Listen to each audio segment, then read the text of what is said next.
Hola, Dios te bendiga, espero que estés muy pero muy bien. Bienvenidos a este video sobre este tema tan particular que tiene que ver con la vida, la concepción de la muerte y el más allá, pero desde el concepto bíblico. Y este libro de Alfonso Pérez Ranchal que estamos viendo en pantalla habla específicamente sobre este tema y pronto tendremos la reseña en forma y contenido, pero ahora tenemos el privilegio en el canal de hablar con su autor, así que bienvenido Alfonso, por favor, bienvenido al canal.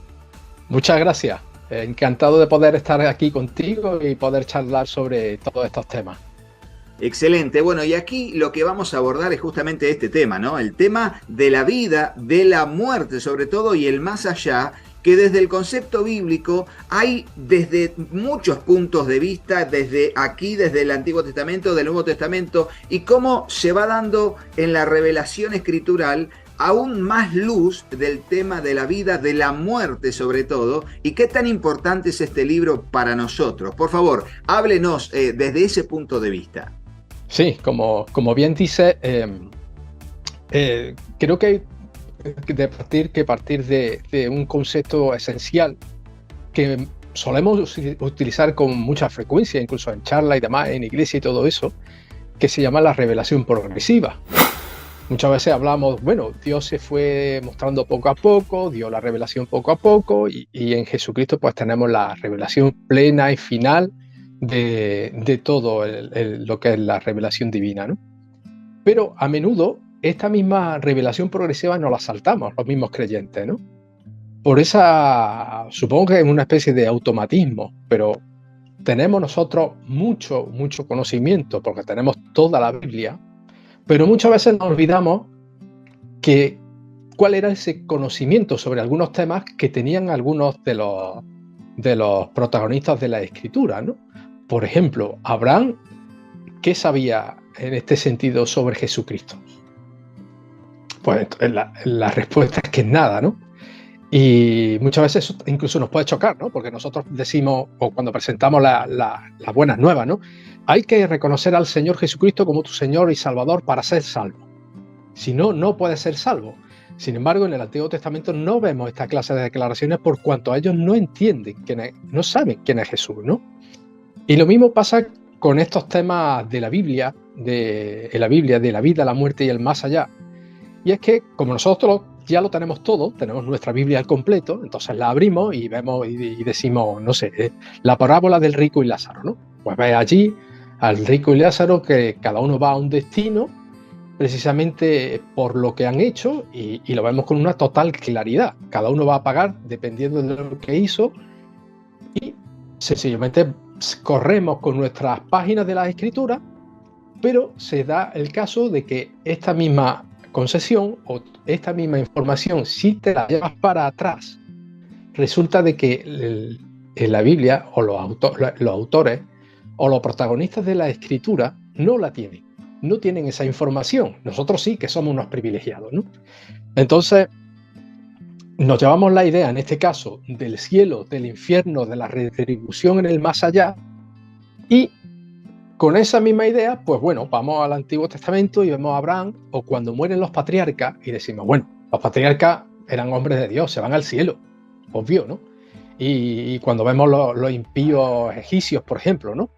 ¿Qué tanto mal le hicieron a Israel? Pues para nosotros es muy claro, pues al infierno y bueno, allí darán cuenta delante de Dios y todo eso, ¿no? Sin embargo, no es eso lo que vemos en la Escritura. Lo que he intentado hacer con este libro es precisamente hacerle hablar a la misma Biblia. ¿Qué nos está diciendo la Biblia en cada momento sobre estos temas? Y así poder abordar, poder conocer e incluso podernos poner en la piel de esos hombres. O sea, entender a qué se estaban ellos enfrentando con la fe que tenían, con la revelación que tienen, y entonces nos damos cuenta de que realmente es impresionante, ¿no? Cuando incluso Pablo hablará que Abraham es el padre de la fe, pero hay que tener mucha fe, porque si tú no tienes o no sabes, en este caso, que tras la muerte te vas precisamente al lado de tu Señor, porque no conoces a tu Señor, solamente conoces a Dios y lo conoces muy poco porque te está revelando en esos momentos, y la idea que tienes del más allá no tiene nada que ver con el cielo, con el disfrute, con la eternidad, con la vida plena, hay que tener mucha fe para seguir así, ¿no? Y aún así seguir adelante. Y me estoy adelantando un poco porque incluso ahora el quien lo esté viendo dirá, bueno, ¿cómo que no sabían sobre el cielo? ¿Cómo que no sabían sobre el infierno? Eso está claro, ¿no? Desde el principio, ¿no? En la Biblia. Pues no es así. Sí, el concepto de la vida y de la muerte, que sobre todo tiene que ver con dónde nos posicionamos en el texto bíblico. Y lo que más me gusta del libro es que el libro, en orden así canónico, desde el Génesis hasta el Apocalipsis, va dando un estudio sistemático y a la vez también no a modo profundo de exégesis académica, pero sí con mucha Biblia, con mucho texto bíblico en el libro. Les decimos, es un libro que no tiene más de 120 páginas y se lee muy fácil y va abordando a la luz de la revelación escritural el concepto de la muerte y de la vida y cómo cada uno de esos conceptos va a ser determinante en un momento de la historia del pueblo de Israel o del personaje bíblico para plasmar e identificarlo con la vida que va a llevar, ¿no? O frases como te alabará el polvo, ¿no? Estoy recordando ahora. Te alabará el polvo como diciendo después de la muerte ya está, no hay más alabanza. ¿Y quién iba a decir que iba a ver el apóstol Juan una multitud de ropas blancas alabando a Dios, ¿no? Y uno ve allí el contraste entre el concepto de la muerte del Antiguo Testamento y el concepto de la muerte o del más allá, pero en el Nuevo Testamento. Pero vamos de a poco. ¿Cómo era concebido en sí? Esta entrevista es como una especie de prueba, de postrecito que te damos así como para que veas que esto que estamos hablando es lo que en realidad va a tener el libro, ¿no? ¿Cómo era el concepto de la muerte en el Antiguo Testamento, Alfonso? Mira, voy a leer un texto bíblico que es muy iluminador en este sentido. Está en Eclesiastés y el autor dice lo siguiente, y nos puede chocar, ¿no? Dice, en efecto, seres humanos y animales comparten un mismo destino. La muerte de estos es como la muerte de aquellos y todos tienen un mismo aliento vital, sin que el ser humano aventaje al animal, pues todo es ilusión. Todos van al mismo sitio, todos proceden del polvo y todos vuelven al polvo. Nadie sabe si el aliento vital de los seres humanos sube a las alturas y el de los animales cae bajo tierra. Por eso he descubierto que para el ser humano no hay más felicidad que disfrutar de sus obras, porque esa es su recompensa, pues nadie lo traerá a ver lo que sucederá después de él. Es un texto bíblico y vamos a fijarnos lo tremendo que nos está diciendo. Y esto es la visión del Antiguo Testamento casi en su totalidad, aunque después podremos ver algunas variaciones de cómo esto se va superando. Pero dice cosas, podemos decir incluso nosotros muy fuertes, ¿no? Pero es Biblia. Solamente acabamos de leer un texto bíblico y dice, en efecto, o sea, está afirmando, seres humanos y animales comparten un mismo destino, la muerte. Todos vamos al mismo sitio. Todos proceden del polvo y todos vuelven al polvo. Pues nadie, dice, porque he descubierto que para el ser humano no hay más felicidad que disfrutar de sus obras. Parece que está diciendo, come, bebe en este mundo y muere, porque no hay nada más que hacer, ¿no? Porque esa es su recompensa. Pues nadie lo traerá a ver lo que sucederá después de él. O sea, el antiguo israelita piensa que una vez que te mueres, es la tumba lo que espera. Te deshace en el polvo y se acabó. Lo que pasa es que hay también un lugar que ellos llaman Seol, que está debajo de nuestros pies, porque el israelita piensa en 3 pisos, o sea, el cielo, la morada de Dios, la tierra, la morada de los hombres, y este Seol, que está debajo de nuestros pies, es el lugar de los muertos, donde van todos. Y allí, sencillamente, ni siquiera es vida. No hay una vida, como que se pueda decir como tal, ¿no? Es como una especie de fantasma, de espíritu desencarnado, con una existencia gris, languidecida. Y eso es lo que cree. Y eso es lo que acaba de decir ni más ni menos que en Eclesiastés. Hasta los animales van al mismo sitio. al polvo y allí averigua tú si alguien nos saca de allí, ¿no? Eso es lo que creía también Abraham, eso es lo que creían también todos los patriarcas, los que van creyendo a lo largo de la historia de Israel, aun cuando ya en los textos poéticos ya se va vislumbrando algo, ¿no? Pero esto es chocante para la mentalidad del cristiano medio, ¿no? Que se creyera esto durante tiempos. Desde luego, la fe primitiva de Israel no es una fe por recompensa. O sea, yo te creo, porque hoy en día podemos ver bastante de esto, ¿no? El Señor me ha dado tanto, el Señor me ha dado mucho, ¿no? Busquemos al Señor para que nos bendiga grandemente, ¿no? Sin embargo, aquel creyente pensaba que todo acababa en la tumba y decía, aún así, voy a seguir a Jehová. Con lo cual impacta mucho más la situación y la fe de aquellos hombres, ¿no? Y esta básicamente es la idea que se tiene del más allá. No hay retribución, o sea, y estos son lo que después va a dar conflictos teológicos, ¿no?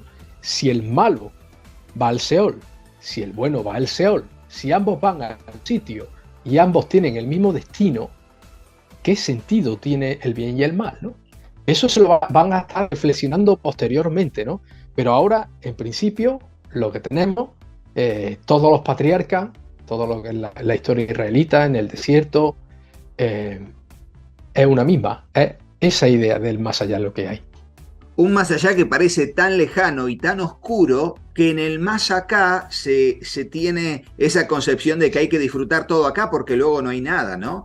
Ahora, hay un momento en que hay un quiebre, porque de hecho en el Nuevo Testamento se habla de hacer tesoros en los cielos, se habla de lograr la esperanza de la venida de Jesucristo, de la vida eterna después de la muerte, de que el que pierda su vida la ganará, y todos esos conceptos que son, pero de una línea para acá. De una línea para acá, y de hecho también otro de los conceptos pero fundamentales para nuestra fe es la resurrección de los muertos, un concepto que en el Antiguo Testamento solo se notaba desde un punto de vista de un milagro, de que alguien que físicamente murió fue reanimado milagrosamente en el mismo cuerpo en el que había muerto, pero el concepto de la resurrección de los muertos desde un punto de vista escatológico estaba lejos. Y quiero preguntarle a Alfonso, a la luz de, bueno, La vida, la muerte y el más allá, su libro escrito, ¿cuándo hay un quiebre donde aparece el concepto de la resurrección de los muertos, pero aún dentro de lo que era el Antiguo Pacto o los escritos del Antiguo Testamento?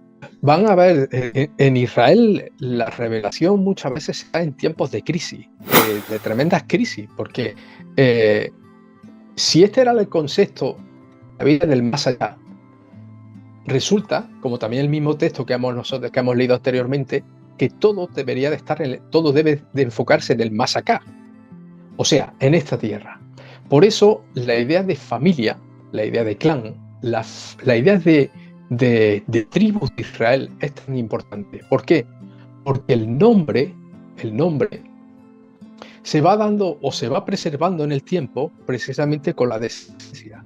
Por eso vemos que es tan importante tener muchos hijos. Por eso es tan importante la tierra que Jehová le da, la tierra prometida, de la que se dice que fluye leche y miel. Y por eso también era estaba considerado como un castigo divino el que la mujer fuera estéril, porque era en la descendencia donde el nombre de la familia se iba a perpetuar. Era aquí y ahora, ¿no? Y ellos pensaban en esos términos también. O sea, ellos piensan que si uno actúa conforme Dios le manda en su palabra, actúa bien, con la ayuda de Dios, por supuesto, con su gracia, Dios iba a bendecirlo aquí. Y si actuaba mal, el camino de los malos, de los perversos, ya se sabe que la ira de Jehová está sobre ellos, ¿no? Sin embargo, la vida parecía estar indicando lo contrario. Es el caso del pobre Job. Él dice, al principio, dice que no hay hombre más justo que él sobre la tierra. Por lo tanto, sería el hombre menos indicado precisamente para pasar lo que está pasando, ¿no? Y él le causa un conflicto teológico enorme, porque dice que incluso él hacía sacrificios por sus hijos por si acaso ellos habían pecado, ¿no? O sea, hasta era tan temeroso de Dios que hacía ese tipo de cosas, ¿no? Sin embargo, le viene una serie de males, uno detrás de otro, a cual peor. Y en este tipo de literatura, de sapiensal, ahí ya se va planteando una crisis enorme. Y es precisamente esa. Si Dios se supone que debe de bendecirlo en esta tierra, porque no hay otra vida, nada más que esta, y esto no sucede, o sea, en los salmos también se ve muchas veces el salmista clamando, Señor, ¿por qué el impío prospera y el justo sufre? ¿Por qué? Eso es lo que se presenta, lo que se pregunta el justo israelita y que aparece en muchos salmos. Por ejemplo, el famoso salmo que aparece en la cruz, ¿no? Dios mío, ¿por qué me has desamparado? Eso es un salmo. Y lo está gritando una persona, un creyente igual que nosotros, ¿no? ¿Por qué me has desamparado? Es la crisis de Job. Es la crisis de Job, ¿no? ¿Por qué el hombre más justo de la tierra y sin embargo le vienen todas las desgracias aquellas, ¿no? ¿Por qué? Los amigos, en la tesitura tradicional, pues van, pues mira, seguro que tienes un pecado escondido, porque si no, esto no te puede venir de otra forma, ¿no? Y Job dice que no es cierto, ¿no? Y hay en la misma escritura, en la misma Biblia, vemos cómo hay este tipo de crisis, que son crisis de fe, que van cambiando y que van dando lugar a nueva revelación divina. Ahora el israelita ya no se plantea las cosas de la misma forma o con la misma naturalidad que pensar que porque tú haces las cosas bien te va a salir todo bien. Ya no piensa eso.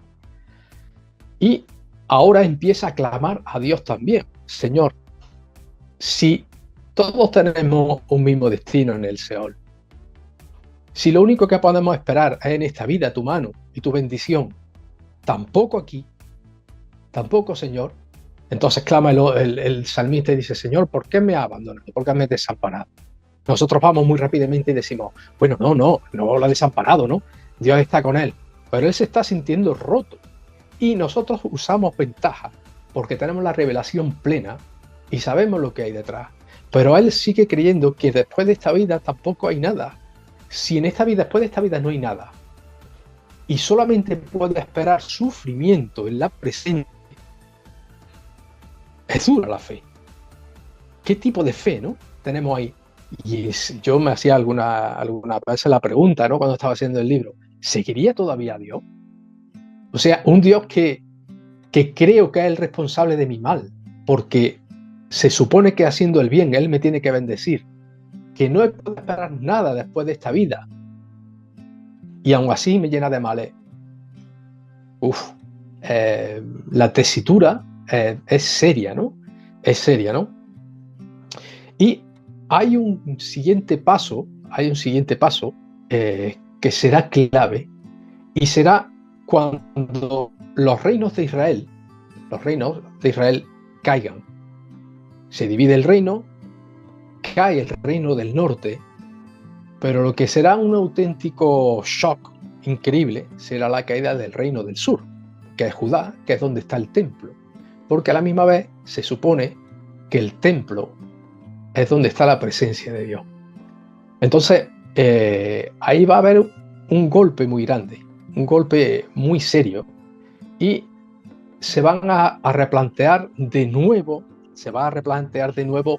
toda la espiritualidad israelita, y va a aparecer también un concepto como el del remanente fiel, porque los reinos han caído porque han sido infieles a Dios. Dios les ha dicho vez tras vez que no lo hicieran, que no fueran por esos caminos, y si nos damos cuenta, aquella tierra que fluye leche y miel ahora se ha perdido. Parece que toda la esperanza, todas las profecías también se van cayendo. Pero junto a la idea de remanente va a aparecer otra idea, que es precisamente la idea mesiánica. Y conectando con lo que me decías sobre el tema de la resurrección, aunque de esta forma va a ser una respuesta más larga, porque vamos ahí al núcleo del asunto, aparece, como decía, la idea mesiánica, aparece la idea del resto de Israel O sea, ahora ya no se piensa en términos nacionales, o sea, como nación completa. Ahora esa idea de nación ha fracasado y tenemos un remanente fiel que realmente está buscando a Dios y ahora tiene una esperanza más allá de lo que hasta ahora su estrechez de mira o su revelación tiene. Y va a pensar en un tiempo en el cual Dios va a actuar de una forma drástica, va a instaurar su reino, va a ser una teocracia y en él van a estar precisamente los justos. Pero esto también es importante. Lo piensan en términos terrenos, o sea, físicos. Siguen pensando en ideas físicas, ¿no? Un gobierno, un reino, en donde el resto de naciones irán, reconocerán a Israel como justa y se someterán todas a Dios. Esta era la idea, ¿no?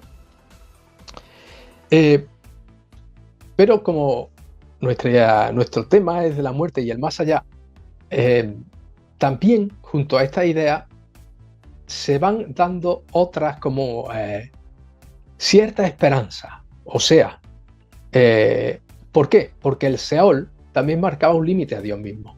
Si Dios es todopoderoso, ¿cómo que no puede llegar su mano al Seol? Entonces el israelita va pensando de que incluso allí la mano de Dios también va a llegar. Se ve algo, por ejemplo, en Ezequiel, que recordar 37, donde habla de la restauración de Israel como nación, ¿no? Como aquella visión de los huesos secos, y está hablando en términos de resurrección. Es verdad que habla de la nación, es verdad que es metafórico, pero el israelita piadoso ya comenzaría a pensar, bueno, si puede levantar de entre los muertos los huesos secos de la nación israelita, ¿por qué no puede también levantar a los que ya están, o puede ir al Seol y sacar de allí a los justos, ¿no? Son ideas que se van haciendo y que no hay que descartar cuando leemos ese tipo de texto, ¿no? Esa otra esperanza, ¿no? Pero la idea de la resurrección va a aparecer nítidamente en Daniel 12. En Daniel 12 vamos a tener, y además va a hablar precisamente de los dos destinos, ¿no? Ahora bien, Daniel 12 es una profecía que hay que ubicarla en tiempos de Antíoco Epífanes. Antíoco Epífanes vivió en el siglo II. Ya no salimos de lo que nosotros tenemos en la Escritura, o sea, del relato bíblico, estamos en el tiempo intertestamentario, y después de la caída de Israel, pues ha venido lo que es la restauración persa, pero después viene otro imperio, que es el griego, que se adueña de todo aquello, pero a la muerte de Alejandro Magno su imperio se divide. Y a partir del 200 a.C., la parte siria, en este caso Seleuco, un rey que era una auténtica la personificación del mal absoluto, domina las tierras palestinas. Y él está tremendamente frustrado porque él quiere llevar una guerra más allá de sus fronteras, pero se encuentra con la flota romana que le corta el paso y le dice: desde aquí no pasa. Y entonces vuelve sobre sus pasos, y cuando llega a la tierra de Israel, pues lo que se dedica es sencillamente a prohibir el judaísmo, intenta quemar todas las copias de la Torá que se encuentra. El israelita ya no puede sacrificar bajo pena de muerte, y a la misma vez obliga a que se hagan sacrificios a dioses ajenos, a dioses paganos. Claro, volvemos a una época de crisis tremenda, ¿no? Y hay algunos que se pliegan por miedo, pero hay otros que dicen que no, que ellos no están dispuestos a dejar a su religión de siempre, lo que ellos consideran que es la verdad. Y entonces se produce lo que se llama la revuelta macabea. Una familia de 5 hermanos, pues se revuelven contra ellos, se les adhiere mucha gente, y llevan una guerra de guerrillas que al final acabarán ganando. Pero, mientras tanto, hay una gran mortandad, hay una gran matanza llevada a cabo por estos sirios, por Antíoco, de justos israelitas. Y es aquí el elemento clave donde se ubica la profecía de Daniel, clarísima, y si nos damos cuenta también es un momento de crisis absoluta. ¿Por qué? Porque si nos vamos un poco atrás y conectamos, cuando los reinos de Israel han caído, las escrituras nos dicen claramente que es debido a que han pecado contra Dios. Han pecado los reyes, han desviado a la nación, y Dios, pues en este caso, no ha tenido más remedio, no le ha quedado otra que mandar a estas otras naciones. Sin embargo, ahora no es así. Ahora resulta de que están muriendo por cientos y por miles israelitas que son fieles. O sea, están muriendo por su fidelidad y no por su infidelidad. O sea, no puede ser castigo divino. Sin embargo, sigue muriendo. Y el israelita fiel se plantea la cuestión siguiente. Y es otra entrecruzada, ¿no? Otro camino que parece que no tiene salida. Señor, no tenemos vida más allá de esta.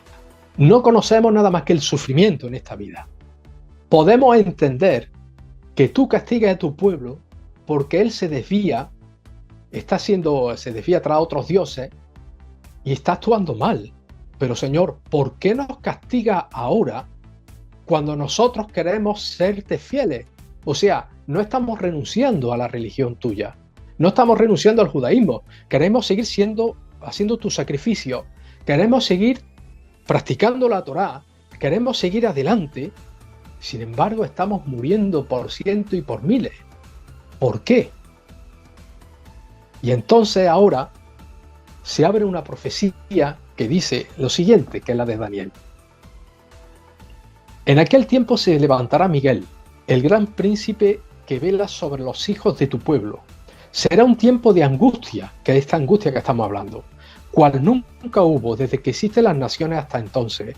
Y en ese tiempo tu pueblo será librado, todos los que se encuentren escritos en el libro. Y muchos de los que duermen, aquí está el que ya ha muerto, muchos de los que duermen en el polvo de la tierra. Recordamos a Eclesiastés que decía, en el polvo se queda todo, se acabó, aquí no hay nada más, ¿no?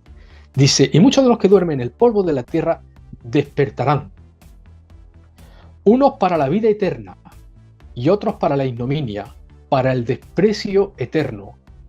Esto es clave. Esto es un rompimiento en toda o un punto de inflexión en toda la revelación bíblica. Y continúa, los entendidos brillarán como el resplandor del firmamento, y los que guiaron a muchos a la justicia como la estrella, por siempre jamás. Y ahora, el israelita que moría por su fe, decía, muy bien, me va a matar, está en peligro mi vida, pero aquí no se acaba todo. No se acaba todo en el Seol, no acaba todo en el polvo. La profecía de Daniel que Dios le da a Daniel es la gran luminaria, ¿no? El gran sol que da sobre este tema, ¿no? Y entonces ahora el israelita piadoso da su vida sabiendo de que Dios va a tener la última palabra, de que no todos vamos a acabar en el mismo sitio y de que aquellos impíos, empezando por el monarca Antíoco Epífanes, que realmente estaba loco, pero loco de maldad, va a tener un destino que desde luego no se le desea a nadie, ¿no? Y ahí es donde está el punto de inflexión. Precisamente que aparece por primera vez la imagen del mártir. Antes no existía tampoco. Aquí es donde está el mártir. Mártir que significa testigo, ¿no? Y ahí es donde cambia toda la revelación bíblica. Y ese texto de Daniel es precisamente el clave que cuando abramos el Nuevo Testamento ha marcado, en este caso, a los fariseos, que es la corriente principal de pensamiento popular, precisamente, que ellos sí creen en la resurrección, pero marcados precisamente por esta profecía de Daniel. Bueno, y de esa manera pasamos a lo que sigue siendo la revelación escritural y es lo que va a seguir hablando el libro, sobre todo en la luz de, pero ya no un farolito encendido en Daniel capítulo 12, sino la lámpara encendida, la revelación en Jesucristo y a través del Espíritu Santo en los apóstoles acerca de la vida en el más allá, donde ya la muerte es simplemente el morir es Cristo, ¿no? El vivir es Cristo y el morir es ganancia. Y cuando uno dice, bueno, acá explotó todo, nos pasamos de la raya y vemos que hay mucho más. ¿Cómo fue el choque en el estudio, en la preparación, viendo toda la oscuridad que había o la brevedad del concepto de la muerte y llegar al Nuevo Testamento donde, wow, se abre un panorama tremendo, Alfonso? Sí, sí, y de hecho el choque en nuestras Biblias lo tenemos, precisamente porque no tenemos esos libros que se llaman apocalípticos, ¿no? Incluso para nosotros son los libros, hay algunos libros que son apócrifos que sí están en el canon católico, nosotros no lo tenemos.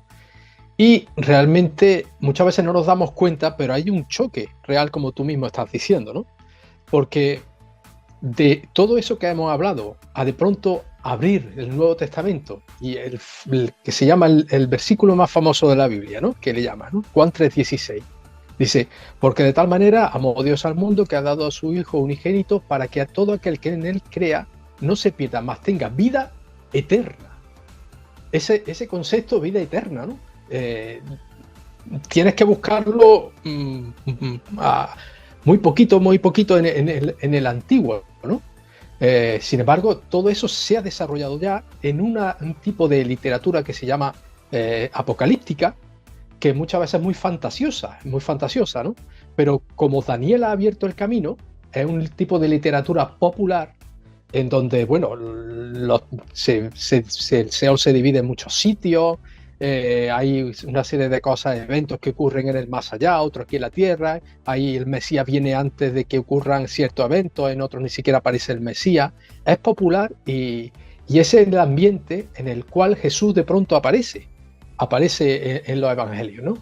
Y él también dice algo esencial, que él se presenta como la resurrección y la vida, con lo cual ya tenemos el círculo completo.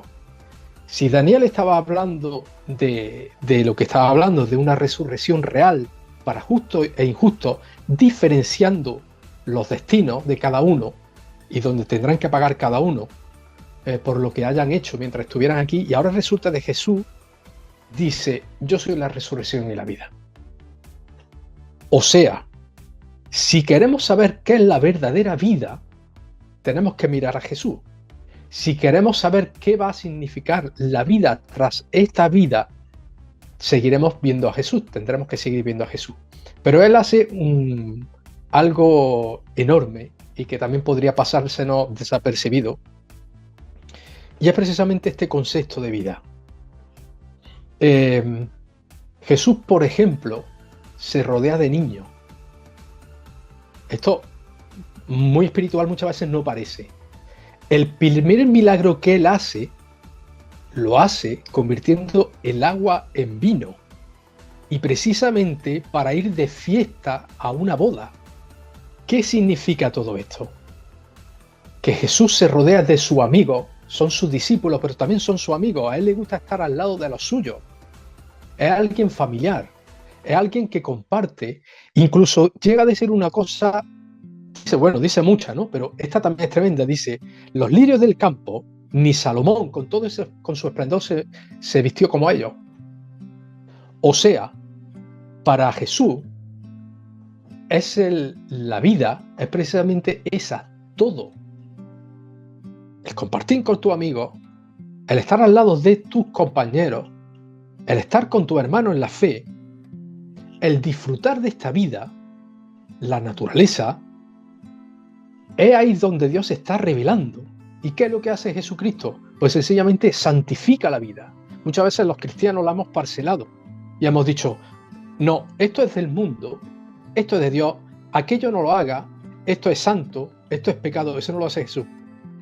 Jesús hace todo lo contrario. Hombre, por supuesto, no hagamos nada que sea moralmente malo, Una cosa es tomarte una copa de vino, que igual Jesús se la tomó, porque se hizo el milagro, y otra es tomarte 15.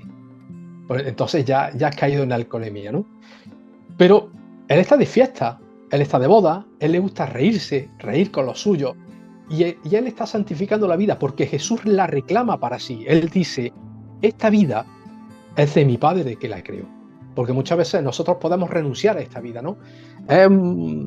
Esta vida es del diablo, está llena de pecado, sí, es verdad, está llena de pecado, pero Jesús lo que está diciendo es que Él va a restaurar este mundo.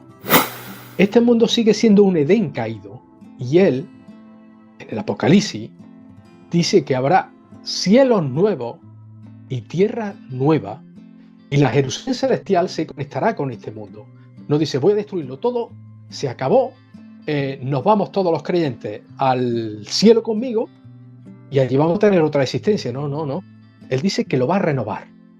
Y en cuanto a la vida y en el concepto de la muerte y el más allá, vemos también en Jesús, por ejemplo, en la parábola del rico y Lázaro, cómo ya están diferenciados los dos destinos, ¿no? El seno de Abraham, y ahora habla del Seol como el sitio donde va a ir el rico. El Seol ya ha cambiado de significado, ya es el lugar, podemos decir nosotros, del lugar de tormento, pero ahora está el seno de Abraham o el paraíso, que también significa ya eso precisamente. O cuando tenemos el ladrón en la cruz, ¿no?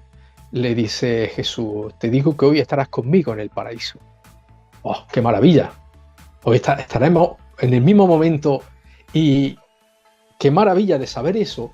Y también con esta misma idea que estamos hablando, ¿no? Ahora tú miras hacia atrás y puedes sentir el corazón y la angustia de tantos otros creyentes del Antiguo Testamento, salmistas, nuestro padre de la fe Abraham, los patriarcas, Moisés, que no tenían esa luz, no la tenían. Y en esa vida tan tremenda, de tantas presiones, pues ellos seguían adelante. Pero ahora nosotros podemos mirar y decir, bueno, si aquí se acaba la vida, ¿dónde estamos? En el paraíso con Cristo. ¿Por qué? Porque Él nos lo ha dicho, y precisamente Él es la resurrección y la vida. Y la primera resurrección, que no reanimación de cuerpo, sino resurrección, las primicias de nosotros precisamente, ¿no? ¿Por qué sabemos que vamos a resucitar? Porque Cristo resucitó. Y es precisamente la clave, lo que le da, digamos, la gran explosión que hace que aquellos discípulos que cuando ven morir a su maestro en el madero y salen como conejos a esconderse, salen muertos de miedo, después vuelvan y empiecen a predicar. ¿Por qué? Porque las mujeres dicen que lo han visto resucitar. Y esto también era algo también nuevo, totalmente de la mentalidad judía de la época, porque si bien ya sí se creía en la resurrección, se llevaba al final de los tiempos y sería una resurrección colectiva de todos los justos. Al final de los tiempos, cuando Dios fuera a instaurar su reino. Pero Jesús no es así. ¿Por qué? Porque Jesús es Dios y a la misma vez es la primicia, el primero en resucitar. Y entonces los discípulos quedan en shock y de pronto lo entienden todo. Lo que ellos no llegaban a ver, lo entienden, y ahora dice, ha resucitado. ¿Cómo que ha resucitado? ¿Quién lo ha resucitado? Dios lo ha resucitado. Y entonces, de pronto, la valentía lo inundan, van adelante, y el perseguidor de la iglesia, que era Saulo, que va detrás de ellos, y que en aquellos entonces el cristianismo no es cristianismo, sencillamente eran los del camino, ¿no? Le llamaban, y estaba considerado como una secta judía, ¿no? Pero a partir de que hay la resurrección, ya se bifurca, ya aquí ya hay otra cosa. Y lo que le pasa al perseguidor Saulo cuando se encuentra en el camino de Damasco a Jesús, no es solamente, hombre, sí, la impresión de ver, ¿no? Aquella visión, ¿no? Pero también de caer en la cuenta y decir, caramba, Él es el Mesías prometido. O sea, si miramos para atrás, son las promesas que creyeron todos aquellos creyentes sin ver, sin saber. En ese Mesías que todavía ellos no vislumbraban porque no tenía un contorno fijo, como en el Nuevo Testamento vamos a ver. Son todas estas esperanzas de vida de ultratumba que se van a ir desarrollando. Y de pronto Pablo cae y dice, Él es la respuesta a todo. Desde Abraham, al que se le prometió que en ti serían benditas todas las naciones de la tierra, van a ser benditas por toda la eternidad y para siempre. Es Jesús la respuesta absoluta. Es Jesús la resurrección y la vida. Él es el Mesías. Él es el que responde todos los anhelos que antes no habían sido respondidos y que se quedaron en el aire durante generaciones porque aquellos creyentes no tenían revelación, no sabían. Sin embargo, ahora Pablo cae y dice, vaya, Él es la respuesta de Dios. Es Dios mismo crucificado, tanto que se ha hecho uno como nosotros. Y entonces Pablo cambia totalmente, se da a la evangelización, el apóstol de los gentiles que se le llama, y empieza, para él ahí, el evangelio es ese precisamente. Yo no quiero ser otra cosa salvo a Cristo crucificado. O sea, déjame de tontería, que yo sé la experiencia que he tenido y esto es lo que quiero transmitir a los demás, ¿no? Y entonces, ahora, en la Escritura, hace todo el círculo que empezó sin saber apenas nada, con aquella triste revelación de un sitio en el Seol, de donde iban todas las personas, almas desencarnadas, tristes, y ahora resulta de que está el gozo de nuestro Señor, del Mesías, de Jesús, el que resucitó y el que ha hecho posible toda la esperanza y ha cumplido todas las promesas que Dios había hecho, durante mucho tiempo no se habían visto, pero que ahora en Cristo se ve con la luz precisamente de la revelación plena. Una revelación que aún a nosotros nos avasalla y que también en muchos aspectos nos deja muchas preguntas. Por algo Él es Dios y nosotros somos hombres finitos, ¿no? Tremendo, tremendo, Alfonso, todo lo que estuvimos hablando. Y le digo a las personas que el libro habla mucho más de lo que estuvimos hablando en esta conversación, en esta entrevista con Alfonso. Es realmente muy completo y abarca toda la revelación escritural, desde los versículos, cómo se expresan, el contexto histórico también, el momento preciso de los personajes que recibieron esa palabra, el contexto, lo que sería sociocultural, en que se aplicaba aún en lo religioso también, en comparación con otros conceptos, y el Nuevo Testamento, ¿no? A la luz de esa antorcha que se enciende y que trae luz sobre estos conceptos. Yo pensaba, Alfonso, y quería consultarle, cada vez que a mí me pregunta un adolescente y me dice, ¿dónde van los muertos? Porque en la Biblia dice que después los mandan al infierno, pero ¿cómo? ¿No es que mueren y van al infierno? Y yo les digo a la luz de la revelación del Nuevo Testamento que tanto el seno de Abraham o el paraíso como el Seol son como las antesalas de cada uno de esos lugares. La antesala del infierno, donde hay sufrimiento, pero no es el infierno propiamente dicho, y la antesala del cielo, que es el seno de Abraham o el paraíso, que se disfruta mucho, pero no es finalmente la promesa final de la redención. ¿Estoy bien encaminado o le dije cualquier cosa? No, es una posición que algunos sostienen, pero como tú bien dices, nos falta información, ¿no? Para algunos que piensan eso, actualmente el cielo y el infierno estarían vacíos. ¿Por qué? Porque este seno de Abraham y este Seol sería precisamente la antesala. Están esperando el juicio final, los destinos definitivos, ¿no? Hay otros que dicen que no, que cuando, por ejemplo, en la cruz, el ladrón le dice, hoy estarás conmigo en el paraíso. ¿Es lo mismo paraíso, seno de Abraham, cielo? Hay algunos que dicen que sí, que es definitivo. Incluso hay otros autores que dicen que en el mismo momento en el cual el cristiano muere, creyente, resucita con el cuerpo definitivo, el otro se queda aquí y ya está en la presencia de Dios para siempre. No lo sabemos. Hay posiciones para los tres y cuando estemos allí ya nos enteraremos un poco mejor de cómo va todo esto. Sí, sí, la realidad es que la interpretación bíblica no deja de ser subjetiva y hay tantas miradas frente a todos los pasajes, ¿no? También una cosa es, así como nosotros interpretamos mal la Biblia, porque a veces la interpretamos desde nuestra cultura, sin tener en cuenta la cultura del Nuevo Testamento, así como interpretar el Antiguo Testamento en base al Nuevo Testamento, o el peor lío, interpretar el Antiguo Testamento desde nuestra cultura, ¿no? Sería una locura de interpretaciones. Sí, sí. Por eso es tan importante conocer el contexto social, cultural, político, militar de la época para entender cómo fue en aquel entonces, ¿no? Bueno, Alfonso, esto da para mucho, pero se nos va. Sí. Realmente quiero que esto haya sido, para todas las personas, una pruebita del postre para ver si te gusta este tiramisú. Bueno, adquirilo, compralo. Y es el libro sobre la vida, la muerte y el más allá. ¿Cómo hace la gente para contactarse con usted en el caso de que tenga que hacer una pregunta a usted directamente? Bueno, en las redes sociales estoy. En el Facebook, si alguien me manda un correo por Messenger, eso es. Yo contesto siempre. Así que por ahí me puede contactar y si después tiene más preguntas, pues igual le dejo mi correo electrónico y demás. Pero ahí, por mi nombre, Alfonso Pérez Ranchal, salgo y siempre que me llega por ahí alguna pregunta, alguna cuestión, alguna cosa, algún saludo, yo estoy ahí disponible.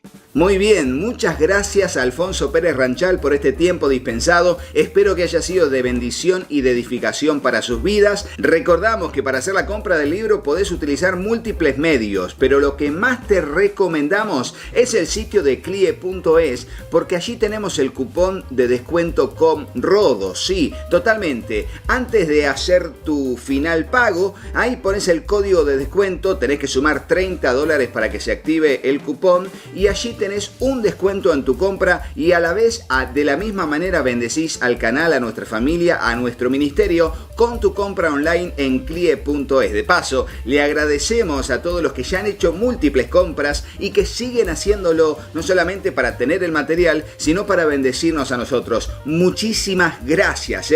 Recordá, si estás en Estados Unidos, en España o en México, el envío es gratis, totalmente gratis. Y si pasa tu compra los $60, también el envío es gratis a todo el mundo, así que aprovechenlo porque son los beneficios de comprar en CLIE.es con el cupón de descuento COMRODO. Así que para adelante, si estás en Estados Unidos o cerquita o sos asiduo a Amazon, bueno, también utiliza los links de compra en Amazon que están en la descripción del video o en el comentario destacado y están allí para que puedas acceder no solamente a este libro, sino a múltiples materiales donde están los links de compra en Amazon.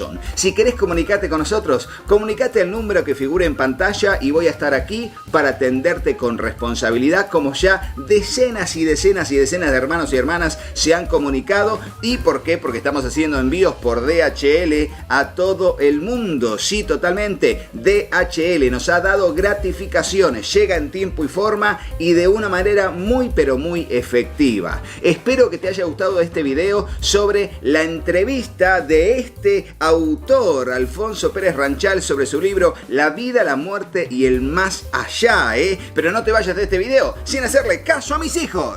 Hola, yo soy Katy. Si te gustó el video, ponle me gusta y déjanos un comentario. Hola, yo soy Juanpi. Suscríbete al canal y activa la campanita. Y acordate de compartirlo con tus amigos. Que Dios los bendiga muchísimo. Y hasta el próximo video. ¡Chao, chao!